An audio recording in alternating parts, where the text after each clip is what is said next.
लोगों को उनकी ख्वाहिशों की चीजें यानी औरतें और बेटे और सोने और चांदी के बड़े बड़े ढेर और निशान लगे हुए घोड़े और मवेशी और खेती बड़ी जीनतदार मालूम होती हैं, मगर ये सब दुनिया ही की जिंदगी के सामान हैं और अल्लाह के पास बहुत अच्छा ठिकाना है। ऐ पैगंबर, इनसे कहो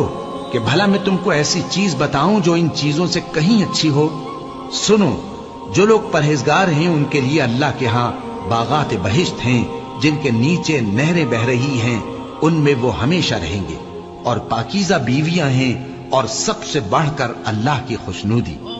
और अल्लाह अपने सब बंदों को देख रहा है जो अल्लाह से इल्तिजा करते हैं कि ऐ परवरदिगार, हम ईमान ले आए सो हमको हमारे गुनाह मुआफ फरमा और हमको दोज़ख के अजाब से महफूज रख। और माँ बाप के साथ भलाई करते रहो। अगर उनमें से एक या दोनों तुम्हारे सामने बुढ़ापे को पहुंच जाएं, तो उनको उफ तक न कहना और न उन्हें झिड़कना, और उनसे बात अदब के साथ करना,